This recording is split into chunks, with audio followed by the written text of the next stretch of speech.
Is there a yellowish, dusty film floating on your pool surface? Or maybe it's settled across the bottom of your pool like a fine powder? Well, before you start dumping chemicals in, it just might be pollen, and that means you need a different approach. I'm Matt from Swim University, and here is the best way to get rid of pollen in your pool. First, you got to determine, is it actually pollen or is it algae?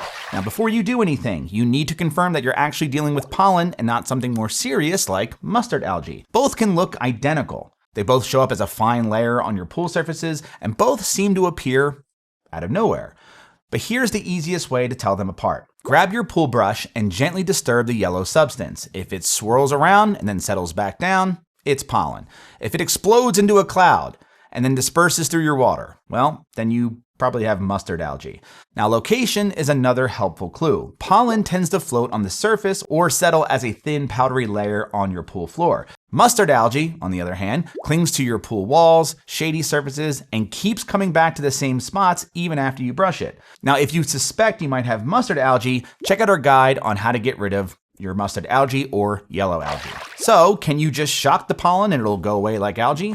Well, chlorine's not going to remove pollen from your water. You have to physically remove it, but pollen does impact your chlorine levels. Your chlorine works overtime trying to break down the pollen, and that means there's less free chlorine left to actually sanitize your water and battle things like algae and bacteria. So we'll be shocking the water, but not until we physically remove the pollen particles first. Okay, so here's how to remove the pollen from your pool. You're going to need a fine mesh skimmer net. A standard skimmer net's not going to cut it here. The holes are a little bit too large and most of the pollen is just going to pass right through. You're also going to need a skimmer sock. Now, this is a sock that fits inside your skimmer basket and catches fine particles before they reach your filter. A pool brush for loosening pollen that's settled on your walls or your floor. A pool clarifier or a flocculant, more on which to choose in a moment. Chlorine shock to clean up whatever pollen leaves behind. And a manual vacuum, especially if you're going to use flocculant.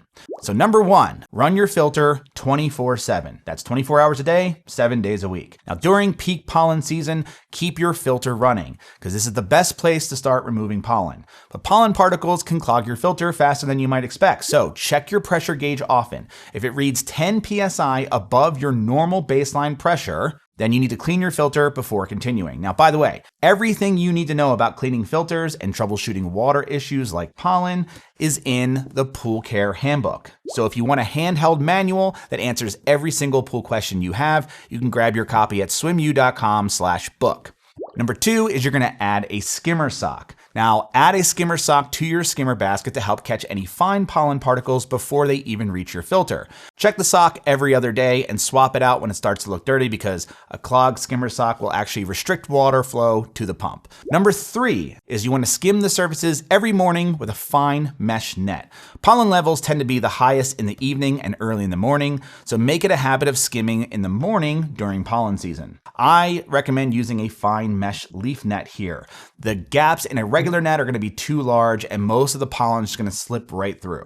Number 4, brush your walls and your floor. Now, once you've skimmed the surface, you want to grab that pool brush and work your way around the walls and across the floor. This dislodges any pollen that's been settling on the surfaces, helping your filter to capture it. Now, if your pool has a main drain, you can try brushing it towards it as you go. This helps move the loosened pollen into your filtration system much more quickly. Number 5, add a clarifier or a flocculant. Now, even after skimming and brushing, there might be some pollen particles so fine that your filter simply can't catch them on its own. And this is where a clarifier or a flocculant comes in handy. Now, both products work by clumping those tiny little particles together into larger pieces, but they work differently, and the right choice depends on your situation.